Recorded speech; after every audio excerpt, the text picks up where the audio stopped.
l'immédiat.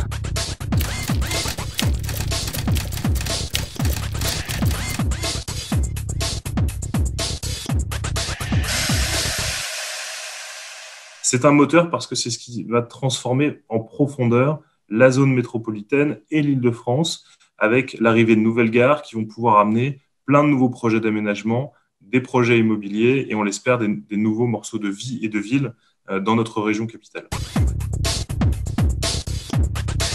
Pour une commune comme la nôtre, c'est un projet colossal. On va avoir le plaisir d'avoir une gare de la ligne 14 qui sera inaugurée sur notre territoire en 2024.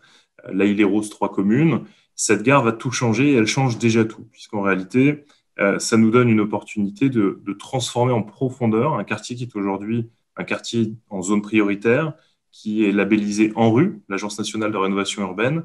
Et grâce à l'arrivée de la gare, on a un effet levier considérable puisqu'on va pouvoir transformer ce qui jusqu'ici était un morceau de ville un peu dortoir, où finalement on était à 80% de logement social, sans vraiment d'activité, sans vraiment de vie. Demain, avec une gare, vous avez la possibilité de créer un véritable morceau de ville avec tous les services, les commerces, les activités. On pourra accueillir demain des bureaux, des entreprises, et évidemment reconstituer une offre de logement. Donc, c'est un effet levier considérable. Jamais nous n'aurions pu avoir une telle ambition pour cette partie de la ville sans l'arrivée de la gare de métro. C'est un levier considérable et une chance extraordinaire pour ma commune et pour la municipalité que j'ai la chance de diriger. Et pour revenir justement sur le Forum du Grand Paris que vous présidez, un des chantiers que vous avez, c'est Mobilité 2030. Et l'un des dossiers, c'est justement de recréer la connexion entre les clusters économiques et les lieux d'habitation. Et notamment, vous faites une distinction entre l'Est et l'Ouest. Il y a deux sujets, effectivement, et ça fait la transition entre ce qu'on vient de se dire. En fait, l'arrivée d'une gare permet de créer également de l'activité économique là où il n'y en avait pas, ou du logement là où il n'y avait que de l'activité économique. C'est-à-dire qu'on peut, gare par gare, avoir l'ambition de recréer de la mixité fonctionnelle, ce qui peut tout changer. Là où on a jusqu'ici construit l'Île-de-France de manière très sectorisée, l'activité d'un côté et le logement de l'autre. Donc on va pouvoir déjà, à travers ces grandes gares, tenter d'avoir une métropole polycentrique, c'est-à-dire plein de points d'intérêt un petit peu partout et éviter ces grandes transhumances chaque matin où tout l'Est de l'Île-de-France part vers l'Ouest où on a le maximum d'entreprises et de bureaux. Donc, si on réussit ce coup-là, on peut déjà désengorger les trafics et les mobilités en grande partie. Donc, il y a ce premier enjeu de dire comment on rééquilibre l'Est, Ouest et finalement toute l'Île-de-France à travers l'aménagement autour des gares. Et là, on est à mi-chemin et je pense qu'il y a des décisions nationales qui doivent être prises. Ensuite, en tant que président du Forum métropolitain, comme je vous le disais, on a lancé une grande consultation internationale avec des équipes d'experts, avec l'ensemble des acteurs que je citais tout à l'heure. L'État était dans le tour de table, la région, la métropole du Grand Paris, Paris, les départements, etc. Et tous, nous sommes arrivés au même constat. C'est-à-dire que la situation actuelle n'est absolument pas tenable. On ne peut pas demander aux entreprises de continuer à s'installer à l'ouest du département, alors même que plus personne n'arrive à se loger à proximité.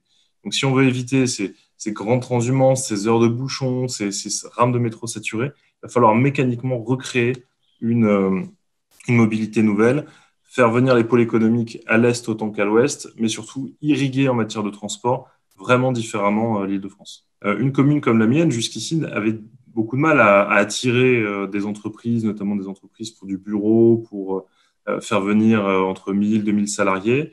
Avec l'arrivée et l'annonce prochaine des gares du Grand Paris, on a la possibilité, on est même démarché pour pouvoir, par des entreprises pour pouvoir venir installer leur siège à proximité de la gare. Donc on a cet avantage. On avait un foncier, il est toujours assez faible par rapport aux zones très denses en termes de bureaux.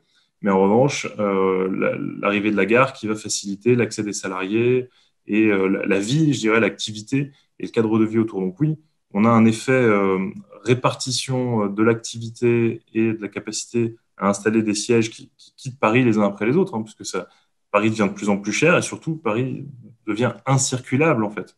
Donc pour les entreprises, c'est plus gérable de faire venir leurs salariés, en tout cas une partie de leurs salariés, sur la capitale. Donc la petite couronne bénéficie considérablement de ces nouveaux modes de transport.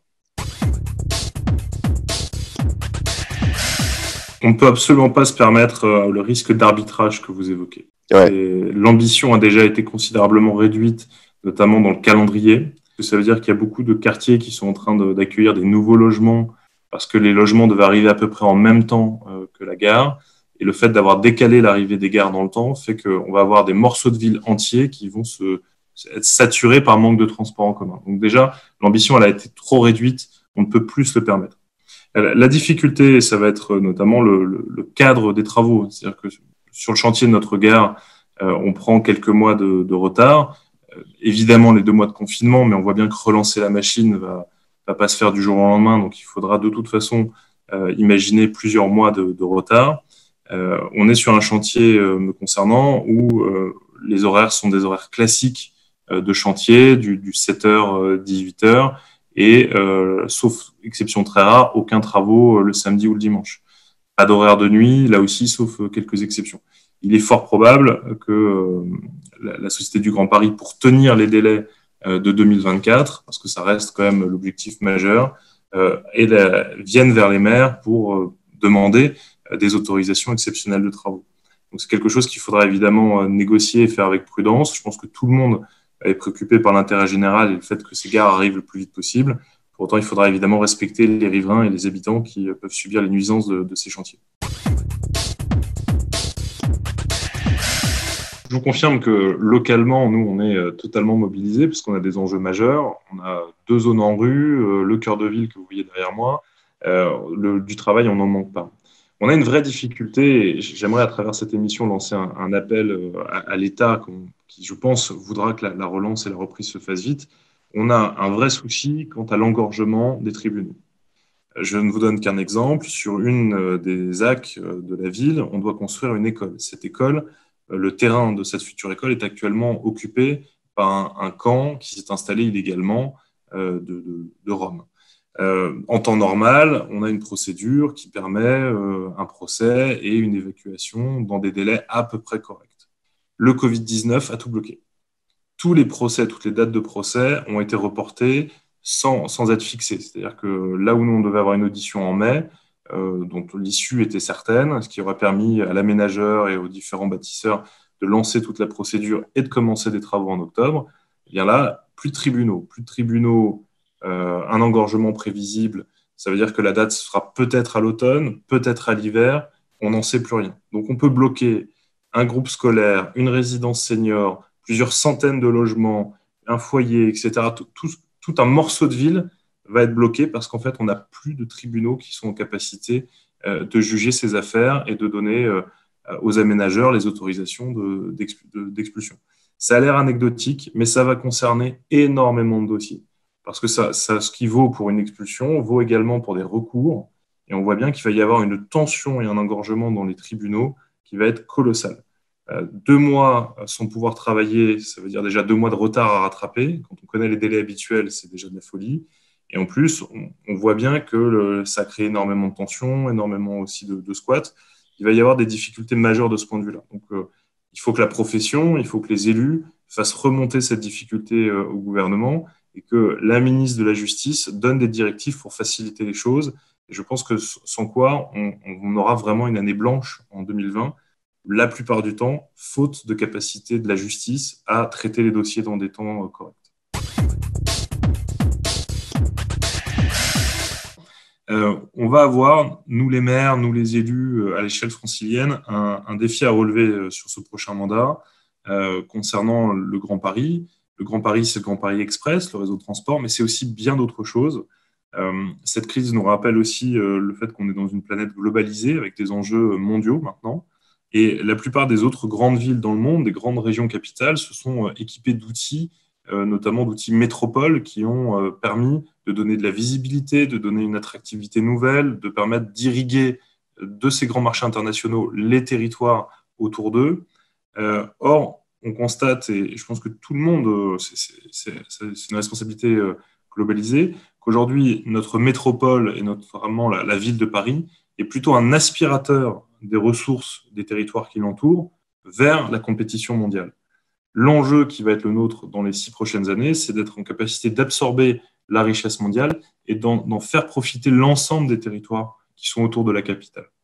Sans quoi on continuera à avoir des différences majeures entre le cœur de la capitale, et la périphérie, et notamment la grande couronne. Je rappelle quand même que les Gilets jaunes sont nés en Seine-et-Marne, finalement, où on touche du doigt le plus fortement la différence entre la richesse du cœur de Paris, la capacité à accéder à tous les équipements, tous les services publics, l'emploi, et qu'à quelques kilomètres de là seulement, on se retrouve sans service public, sans transport, sans emploi, etc. Et ce problème majeur, ça passera par la capacité à prendre tous conscience qu'on est grands Parisiens, qu'on est des Franciliens, qu'on est tous interconnectés. Et j'espère que le gouvernement comprendra la nécessité de réformer ce qui a été créé, c'est-à-dire la métropole du Grand Paris, et surtout de nous donner, à nous les élus, la capacité d'aménager intelligemment notre territoire. Ce sera vrai évidemment de la région Île-de-France, mais de l'ensemble des communes qui la composent, parce que sans quoi on continuera à avoir deux mondes qui vivent côte à côte. En général, il n'en sort jamais rien de bon. L'immédiat.